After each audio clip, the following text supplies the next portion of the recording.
Okay, you understand? You have to have some voluntary submission to that authority if you're going to abide by the institutional framework that establishes that authority. And you've done that. You can say, you can drop out or whatever, deregister, and then just start assailing me and assaulting me on the street and so on. And you have every right to do that. But since you have registered, you've put yourself voluntarily in this position. But none of us put ourselves voluntarily in that position of having to listen to the authority of this sanctified. And unless you have somehow signed on, then you have every right to demand an explanation. And the less you have signed on, the more explanation you require. Isn't that correct? You can see the logic, right? So this is the fundamentally modern way of. This is why it's a philosophical exploration of Indian modernity. This is modernity. Now, is it merely modernity? What's meant by modernity? All of the various valences and so on have to be considered and reconfigured. Even Ambedkar modernity is a very peculiar modernity. It's a very peculiar modernity. It's not what Ashish Nandi or others say that it is. That comes from lack of reading. But, oh God, now I've insulted Nandi. He says non-stop. He says like, lack of reading? Yeah, Nandi hasn't read it. Mostly no one. Whoever disqualifies No, he said Ambedkar, what kind of modernity Ambedkar subscribed to according to Nandi? Western modernity. Western mechanical modernity. Sir, when we say that breaking each and every heterological law or norms is to be a modern? No. It's not modern to have sex with corpses. I'm not saying you shouldn't. We always try to do those acts which is forbidden. We are called as. You notice that you used a passive construction, then we are called as. Passive construction, you didn't give a subject. Who calls you that? You have to take into account who calls you that. I'm called all kinds of things. I'm sure you're thinking of something juicy right now to call me. But it doesn't matter what people, for the most part. So that's just like, you don't have to take into account what every person holds. Right? You're struggling, you know what you're struggling, you're working hard, you're trying to create. You know what your value is, not just to yourself, but also to society. I mean, name anyone you admire and worship. Were they just following the norms and the rules? Anyone that you model yourself on. Oh, I really like the most orthodox, plain, simple, non-revolutionary, totally passive person. That's the one whose poster I'm going to put up and really aspire to be. It doesn't work like that, right? Human agency and vitality demand a constant sort of creativity, and there are dangers and risks involved, of course. So just because somebody calls you something doesn't affect what you're doing or what anyone who's making a difference is doing. So you don't have to listen to that. In Riddle 16, the question is asked, where does the ideology that is hegemonic of the quantity, quality, relation, and modality of Varna come from? Now, you might think I'm imposing this, but if you read how many quantity, okay, in what value, what lexical ordering of the Varnas, quality, interrelation. Can they eat together? Can they dine together? Can they marry? Can they have sex with each other? Can they do all of these things? Relation. And do they exist at all? Are they actual? Are they hypothetical? Are they possible? That's modality. So the Kantian conditions for anything to be what it is are the categories of the understanding, quantity, quality, modality, and relation, and Ambedkar applies this question to the Varnas. What is their quantity and why? What is their quality and why? What is their modality and why? What is their relation and why? If you cannot answer the basic conditions for anything to be what it is, that's what the Kantian categories are, right? The conditions for the possibility of being. You know that as philosophers, right? I'm not telling you something new. Critique of pure reason, how you can determine that anything is what it is through the categories of the understanding, which are organized under quantity, quality, modality, and relation. And if you cannot answer that, then it is an unknowable thing, a thing about which we don't know whether it exists at all, and we can only posit it. And why would we posit it? If it is uplifting to do so. So God, the soul, and morality as such, we can posit. Does Varna fit into that? Is that something we would necessarily need to posit when we have no evidence for its existence? No, obviously not. So, what are the qualities, modalities, and relations that justify the actuality of something called Varna and that compel us to follow the prescriptions of the dictates of these Varnas? Everybody in here, except for you, I'll give you a cast later, we'll see. There are some Christians, I know. So, almost everybody in here has been told that they belong to a certain class or caste, or but, and don't deny it because I've read the marriage column. Okay? Everybody I know, oh, I'm beyond that, and then seeking a Brahmin wife must be fair, must be 5 foot 10 inches tall, 170 pounds, income of 30,000 rupees. But I don't believe in casting. They also write caste no bar. Yeah. SC, OBC, please excuse. Yeah. Okay. So everyone in here has been. So I'm not saying that you're cast. I'm saying that you know this phenomenon. Is that fair enough thing to say? So do you not need to answer the question, does this exist? I know what I have been told that I am. At State Bank of India 2 days ago I was told that I am. Okay? First I was told that I'm Rajput. a From Rajput. Rajasthan. Very, very Original, noble. original. I'm an original one, Yeah. yeah, not even a duplicate. Yeah. And the second thing was, please tell me if you're Hindu or not. Yeah. Okay? State Bank of India to open a bank account. These come in a transaction like that? Does that make any sense? I mean, I'm just asking, what if it's a fiction? Okay. What if it's a fiction? Then what has just happened between a transaction between a potential customer and a state institution is that the treatment that I receive, which incidentally is illegal, but that doesn't seem to matter to anybody, is conditional upon an imaginary construction from literature. So let me give you an analogy. In Gulliver's Travels, one of my favorite books, people are divided into Lilliputians and the Lilliputians. What if you walked into Gulliver's Travels, British book. What if you walked into the Bank of Britain? What's a British bank? Whatever, some British bank.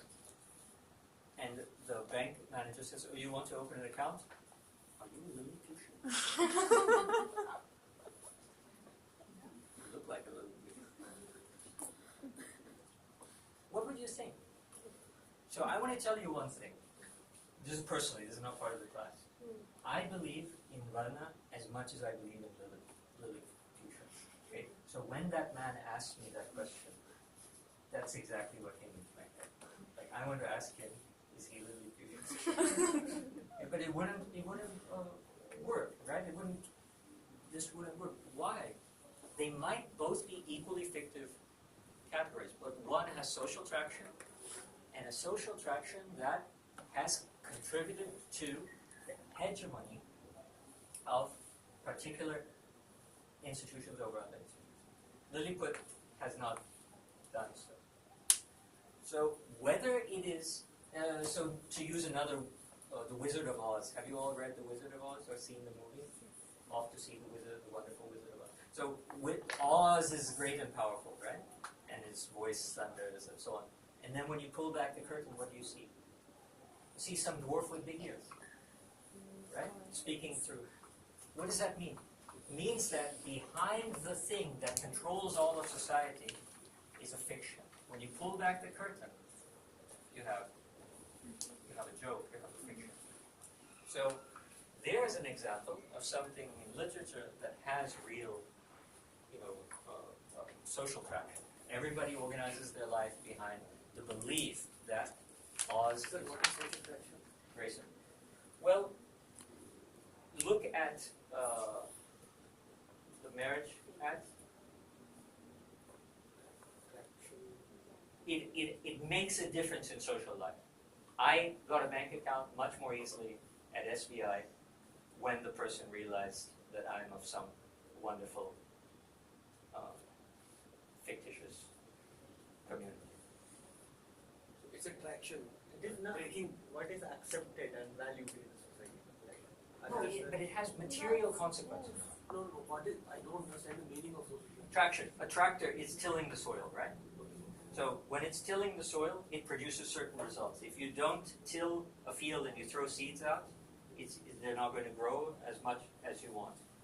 So the traction does have a certain effect in cultivating certain consequences, material conditions, that an idea alters the fruitfulness or futility in material terms. All right? So it's not just an idea. People take it as a reality. And when they rang me up yesterday to tell me there was a problem with my account, they did it still with this aura of respect that is derived from that very conversation that we had about my caste. So he calls me up and he has to treat me with a certain amount of respect because it follows caste hierarchies. That means that a fictive thing, possibly fictive, we haven't established that as fiction, possibly fictive thing produces material results in the year 2017. So one has to ask the question then. I have to ask the question because I've just enjoyed privilege. And I'm going to tell you something I tell everybody openly. Every job I have ever gotten in this country is because of my caste. Every job. Every job. Okay, because I'm an outsider, they want to exclude me. But when they realize that, or they invent this idea that I'm such and such a person, suddenly the examination, what do you call that? Like you're sitting in a interview, the examiners of the interview and so on? Selection committee. Suddenly the selection committee straightened their spine a little bit and they realize this is not just anybody. Okay, he writes about Ambedkar. We thought he was this person, but no. So come, please, sir. Okay?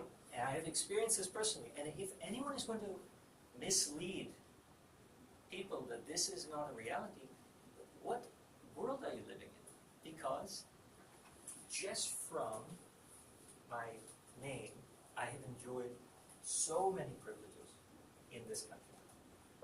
I suffer the opposite when I'm not, that's why I don't use the word, the name. My father dropped this name because in the United States he was called Rathore. Okay, a whore of a rat. You understand? Rathore. Oh, Professor Rathore. How are you? I'm Professor Singh, and I'm fine. Okay? So you experience, of course, in different social circumstances, different things.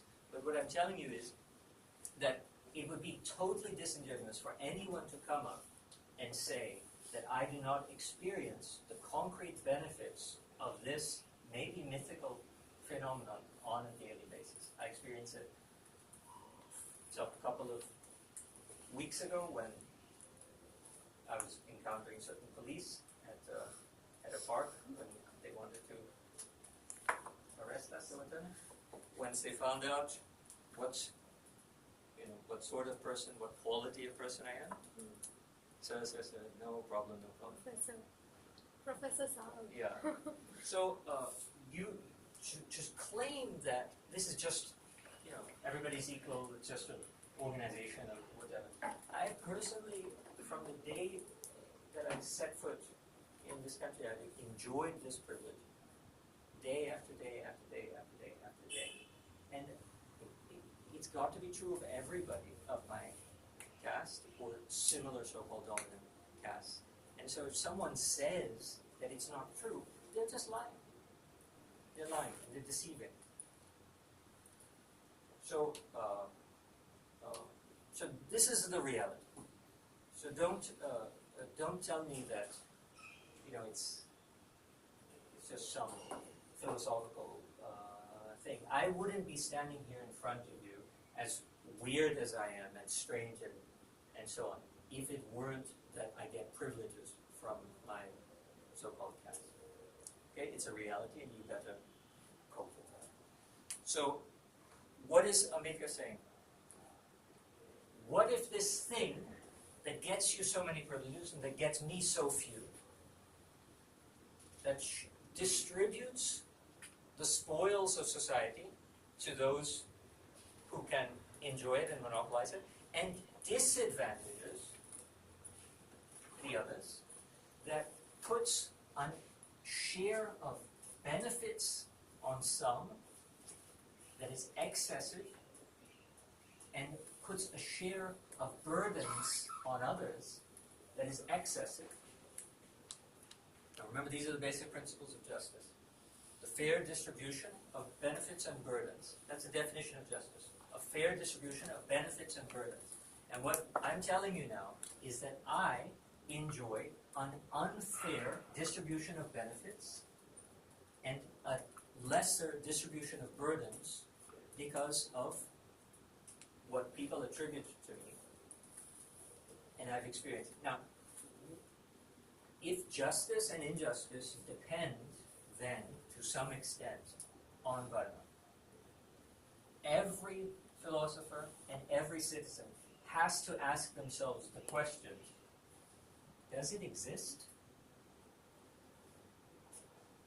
Or is it Oz, when you pull back the curtain? There's nothing there. And if there's nothing there when you pull back the curtain, then why is society organized according to it? And what does Ambedkar have to say? He says, all right, everybody in the Arya Samaj and the Mahasabha tells me not only does it exist, it has sanctified origins in the sacred and infallible Vedas, and it's like this. Everybody knows what it is. I heard it it's one of the first things I remember in my conscious life, my father explaining this to me. Everybody knows it, right? Tell me, you have to know the origin. Where did the Varnas come from? Whose mouth, whose arms, whose... Everybody knows.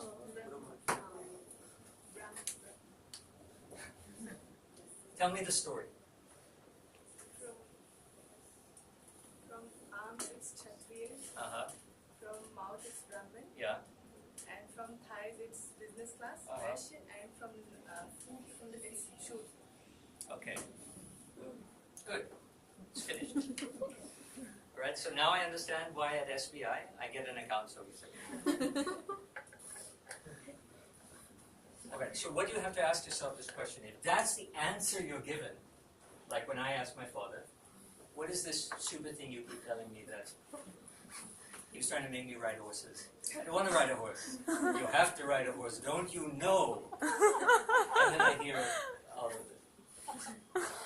So Ambedkar says, okay, if that's what everybody tells me, let me go and see for myself, because now he can. And what does he find? He finds that on the one side, there is not a single historian of any credibility who argues that the Mandalam 10 took them 90, where we get this original argument. There's not a single credible historian who says that this is of the same date as the Rig Veda. Now just keep that in mind. I'm not even afraid to say this on camera because everybody knows that 1090 is not original to the Rig Veda. Everybody. Even this guy, Leda Safranine Samnetra, he would say, no, obviously not. But his reason is because the Rig Veda was 5,000 years old and this is, I mean, it's not a, you know, it's not. So if everybody agrees with this, now this is not Ambedkar's argument. If everybody agrees with this, then, because all it means is that when it was decided like this, it was interpolated. Do you understand interpolation? All sacred books have interpolation. Why? Because they're oral in the first place, and then they finally get written down hundreds, if not thousands of years later. And when they're written down, things have changed from the oral tradition. And there are certain points where some aspect of the tradition needs to be updated, modified to conform to the nature of things as they stand when the technology of writing is available. So you know that oral traditions, there are small alterations in what happens, and then finally they get written down, even they get inscribed. Scribes write them in various volumes that might get destroyed or altered, or the ink doesn't stay, and then the printing press gets invented, and once the printing press is invented, then tradition is stable. Tradition is stable, the spelling is stable, the language is stable, everything becomes stable because you have one, metal plate or something like that that prints the same thing over and over, and it can get distributed across the masses, which is why in the discussion about modernity and nationalism, you find that language becomes such a crucial issue. Why is linguistic nationalism so important? Because there was a moment when all of the fluidity got concretized and crisped, and people said, now this is your language, the one that's printed. So at a time when people were writing, even Shakespeare, my favorite example, the same sentence, Shakespeare will spell the same word 2 different ways. And so I always imagined my English teachers telling Shakespeare, you're not very good at English. Why? Because now we have dictionaries. Dictionaries, why? Because we have the printing press. Before the printing press, you had scribes writing different manuscripts. These manuscripts compete with each other. And before you had scribes writing manuscripts, you had oral traditions, rhapsodes, people who would speak the epics. And they compete with each other. And in fact, part of the ancient world was, who is the best rhapsode, right? Who is the best one? And that person who was more eloquent, elegant, convincing in his discourse, and projected the voice and so on, who could really control the audience, would be elevated to a certain status, and so that person's version of the epic, or of the poem, or of the scripture, would be regarded as the one that was more important, and the others were degraded to lower values. And so that person's might be the one that's then carried on, and then written down, and then of the written versions, which one are written better, which one are written worse, then those will be competed, and then there comes a certain point when it's time for a printing press to print the Bhagavad Gita. Just imagine, after all of those centuries of people saying it, singing it, competing about what it says, writing it in different ways, finally you get a moment when it's printed. And when it's printed, it's fixed for the rest of time. Okay? Except historians then say, wait a minute, Mandalam 10, Shuktam 19 uses a grammatical structure that didn't exist in Suktam 89. Where did it come from? Or 91 is totally different. Where did this come from? And that's referred to as interpolation. So in those subsequent later historical aggregations, someone sitting there writing it down says, you know what, this might be a good place for me to say this. And he writes it in, it's always a he writes it in, and then it moves forward from there. So the Purusa Suktam, everybody agrees, everybody, it's not controversial, is an interpolation. So when is it interpolation from? That becomes controversial. Some people say it's a very late interpolation. It was written at a time when already Manu's ideas had taken hold of society at large. Now that's very different, right? That's 1,000 years later, and society has changed radically post second multiple waves of Aryan invasions. So, is it the case that the Vedas were brought, the Rig Veda was brought by or created by the first wave of Aryan invaders who established themselves, dominated the local communities, and then created these scriptures, but at that time that they created them, didn't already have the Varna idea, which is a hegemony used to sustain their dominance. So the Aryans come in from outside, they dominate, but how do you quell constant revolution against domination? Through hegemony. So is it the case that that the Rig Veda didn't have this hegemonic notion? Later, as the Aryans cultivated it and popularized it and convinced people that it started to work, and consequently, at the time that the Rig Veda was written down, somebody said, well, let's say that it was like this from the beginning.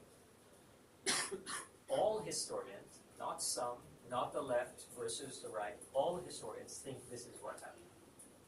This is not controversial.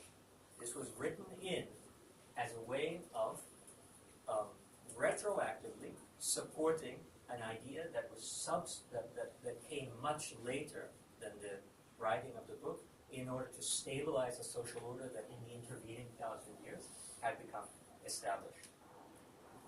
So if that's the case, the thing that you knew, that I was told by my father, that everybody here knows, where did it come from and why?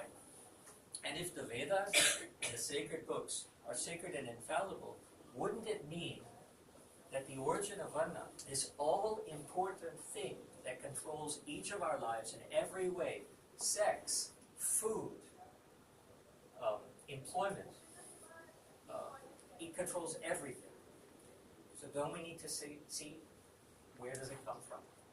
And that's what this riddle does. It asks, where does it come from?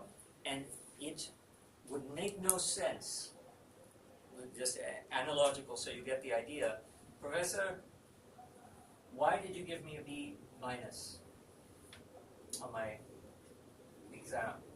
And I say, because you used too many commas and you didn't use any punctuation. And then you come back to me and you say, Professor, that wasn't a very good answer that you gave me. Why did you? Because you kept misspelling everything. I changed it. And then you come back and say, actually spelling shouldn't matter. I'm writing there. Usually I use spell checker. Why did you give me a B minus? Because if I keep changing my justification, there's something dubious about my justification. Is that not correct? So, is the Purusha Rajapati Mandalam 10 Suktam 90 that we all know, is that what the literature says is the origin of the Varnas? The Rig Veda says so, but it's an interpolation. The Samaveda doesn't mention Varnas. The whole Veda doesn't mention. Yajur Veda has the white and the black. The white Yajur Veda has the one Samhita that has one version of the origin of Varna. The black has 3 Samhitas.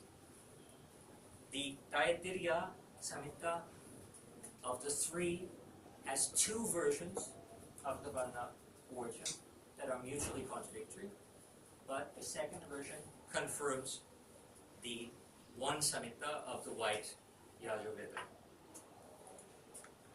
The Atharva Veda has various versions. In other words, all of us know one version, but all of the Vedas have multiple versions, and these versions don't say the same thing. So what you can read the summary on page 112 to the Vedas. Stopping for a moment to take stock, it is quite clear that there is no unanimity among the Vedas on the origin of the four Varnas. None of the other Vedas agree with the Rig Veda that the Brahman was created from the mouth of the Prajapati, the Kshatriya from the arm, the Vaishyas from his thigh, and the Shudra from his feet. So that's a little odd. How do you justify the nature of contemporary society as originating in a book that has numerous internally contradictory statements about why it should be that way? It's suspicious, to say the least. So let's say the Vedas were a very old book. Let's now go to later interpretations, Smritis, Brahmanas, Upanishads. Obviously, if it's so important to our lives, who we marry, who we have sex with, what we eat, who we eat with, what we do for a living. These are not small things. This is the whole of life. Somebody tell me, where does this origin lie? Someone has to tell me that. You can or you cannot eat this. You must wear this thread or you cannot wear this thread. You must speak these words or you cannot speak those words. You must enter the temple or you cannot enter the temple. These are not small things for any of us. Well, why? Where? Who says so? How does it originate? What do the Brahmanas say? Satapatha says not that the Purusha was divided, Prajapati. From the mouth comes this, from the arms come from the back. What does the Satapatha Brahman say? It's written there on page 114. He quotes it. It says that Prajapati uttered different aspirative sounds. Ooh. Ah. And in this process, the different Varnas were created. Well, that's nice. But another Brahmana, the Taittiriya Brahmana, says that that's not how it happened. It happened in another way. And then it says, the way we discussed earlier, that's also not how it happened. It happened in this way. 3 explanations in the same Brahmana of the origin. Okay, forget the Brahmanas then. What about Manu, the great, who laid down everything? What do we find in Manu? We find finally an exact statement of the Purusha Sutta from the Rig Veda, 10:9. The only place between the Rig Veda and the Manusmriti to repeat the Rig Veda's version that you and all of us in this room know comes from Manu. It does not come from the Brahmanas. It does not come from the Vedas. This is, Ambedkar says, something we need to come to understand. Well, let's get more folk. What does the Ramayana say? The Ramayana also gives the creation myth. It says, in fact, that Valmiki says that Kasya gave birth to the 4 Varnas. And Ambedkar says, is it possible that Valmiki was not allowed to read the Vedas?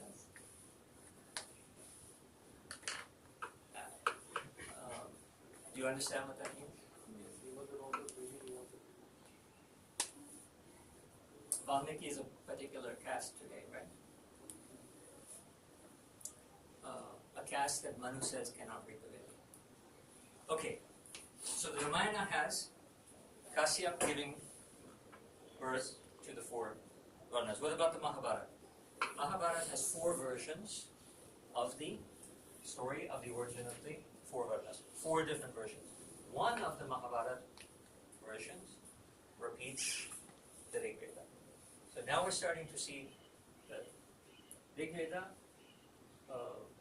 version, which is the dominant version in contemporary ideology, repeated only once, not in the Brahmana Tamil Upanishads, not in Vedanta, in Manusmriti, and that repeated once as the 4th version in the Mahabharata. Mahabharata is huge, so obviously you can find different versions of the same thing. But ought you to find different versions of the same thing? No, because I'm not getting on that horse if I am not created from the arms of Purusha. Right? There's no reason for me to do the things that you say to do. The arms don't matter. The feet start to matter, right? What about the Puranas? We all admire the Puranas. My father made me read them every Saturday and Sunday when other kids had a life. Vishnu Purana, 3 versions. Why? Because of this damn... sorry. Anyway, psychoanalysis. Vishnu Purana has 3 versions. In the Shankya philosophy, you get the articulation of one of these versions, which is the Rig Veda. Harivamsa, 2 versions. The Bhagavad Purana, and these are Mahapuranas, right? These are not your run-of-the-mill, what is it called? The Allah Upanishad, right? You know, there's the Allah Upanishad that's composed. This is not your. These are Mahapuranas. The Bhagavad Purana, there's a version, not the Rig Vedic version. The Vayu Purana, there's a version, not the Rig Veda. In section 6, Ambedkar summarizes with an expression that I think should make perfect sense to you. What chaos! Why could the Brahmins not give a uniform and consistent explanation of the origin of the 4 Varnas? On the issue of who created them, there is no uniformity. The Rig Veda says the 4 Varnas were created by Prajapati. It does not mention which Prajapati. One would like to know which Prajapati, for there are so many Prajapatis. But even on the point of creation by Prajapati, there's no agreement. One says they were created by Brahma. That's Atharva. Another says they were created by Kasya. The third says they were created by Manu. On the issue of how many Varnas the creator, whoever he was, created, again, there is no uniformity. The Rig Veda says the 4 Varnas were created. But the other authorities say only 2 Varnas were created. Some say the Brahmins and the Kshatriyas, and some say the Brahmins and the Shudras. On the issue of the relation, you remember? Quantity, quality, modality, relation. On the issue of relation intended by the Creator for binding together the 4 Varnas, the Rig Veda lays down graded inequality based on the importance of the part of creation from which the particular Varna was born. Nobody can tell you in good conscience that these are equal if the metaphor is that someone is from the mouth and someone else is from the foot in a culture where feet are despised. On the issue of the relations, the importance is based on the part from which a particular Varna was born. But the White Yajurveda denies this theory of the Rig Veda. So also the Upanishads, the Ramayana, the Mahabharata, and the Puranas. Indeed, the Harivamsa goes to the length of saying that the Shudras are themselves Arya, twice born. This chaos seems to be the result of concoction of the theory of Chaturveda, which the Brahmins quietly smuggled into the Rig Veda, contrary to established tradition. What was the purpose? What was the motive of the Brahmin who concocted this theory? And so the riddle ends. Does he answer that riddle? No. But aren't you going to go home and ask your parents? No. Or ask your priest? This is a gadfly process, right? He's asking you a question that he is not answering because he wants you authorities. That's the orthodoxy. And if who you can marry and who you cannot marry, who you can eat with and who you cannot eat with, who you can have sex with and who you cannot have sex with, which temple you can enter or whether you can or cannot enter a temple, whether you have to, whether you can engage in, sodomy or you can't engage in sodomy. All of these questions are determined by this. And these are not small things, they are everything. They're everything in social and political relations. And so we need to know where they came from. And when we have been told that they came from the Vedas, we were lied to because we've just gone through the Vedas and seen what the state is. So why? Why are we being lied to about this? He's not saying there is no explanation. That would be dogmatic. He's saying give an account. Causes and effects are there for the rational mind to apprehend and communicate. And so, while you have misled us for the last several thousand years, now please tell us the answer because we're all waiting. We're waiting for how to phrase our marriage column ad in the matrimonial section. Waiting for this, the answer to this. This next one, the 4 ashramas, the why and the how about them, asks a very similar riddle. Where did Varna Ashrama Dharma come from? We know that Varna has this weird problem. In the next riddle, you're going to find out how weird this problem is. Did you ever even think about the myths about the origin of different castes? Like, so my daughters are the mix of a so-called Rajput and a so-called untouchable. So they now, according to Manu, are a new caste.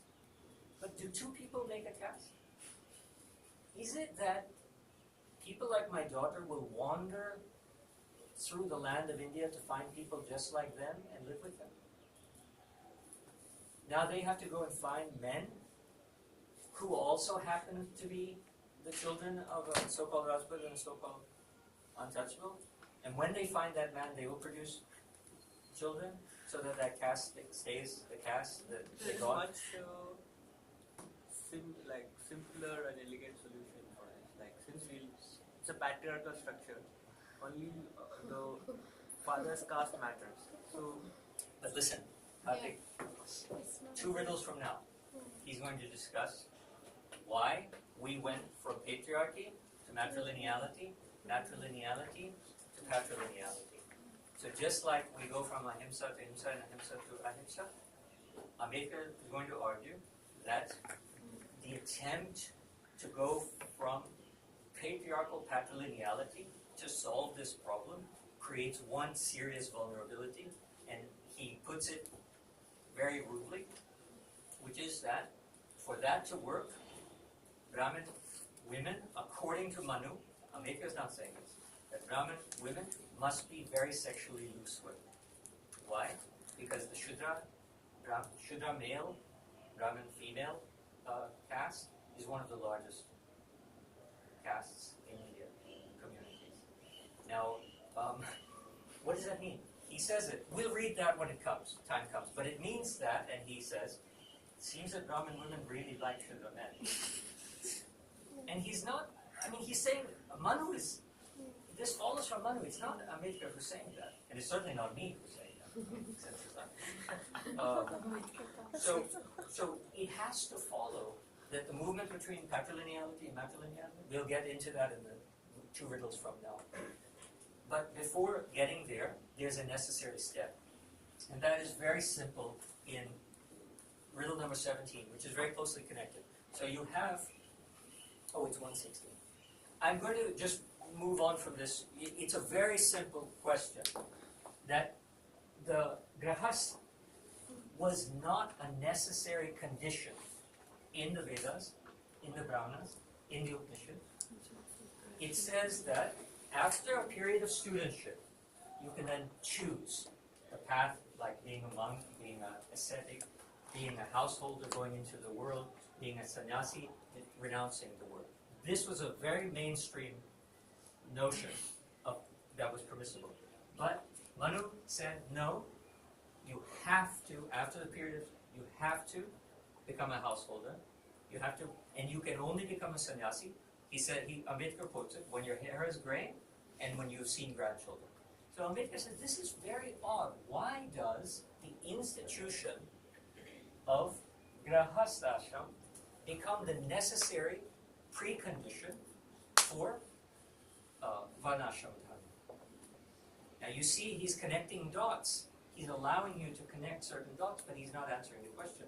How do we regulate castes? By regulating the sexuality of women.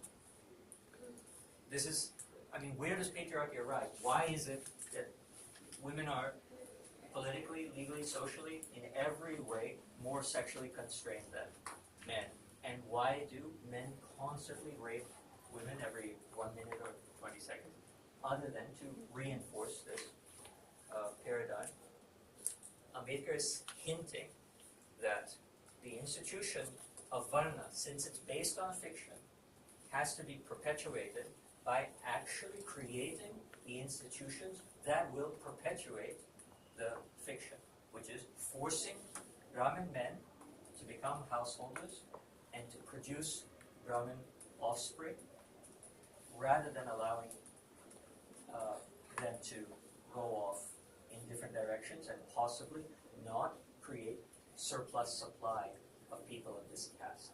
Now, you can read it, it's a very simple and short riddle, but you can see as it goes forward that he's laying the foundation for the production of populations, and this is the essence of Foucaultian thinking. Populations, body politics, and governmentality. And Ambedkar is predicting all of these 20 years before Foucault wrote, in terms of how do we get Brahminical hegemony in the present day out of a vast literature of inherent contradictions and internal contradictions, and why is it that nobody ever let us read that literature before? Maybe we're starting to realize why we were never allowed to read that literature. Okay, and that's what Ambedkar's riddle is about, and I can see you all want to leave here and immediately ask your swamis these questions, so I'll let you do it. And think about it. Any questions you have, bring them next Tuesday. And please read the next two riddles. 16, 17, you read for today. I'm not going to ask you if you really read it because I know you didn't. You can say that, he said that the place where we can stop from that point, faith is stopped.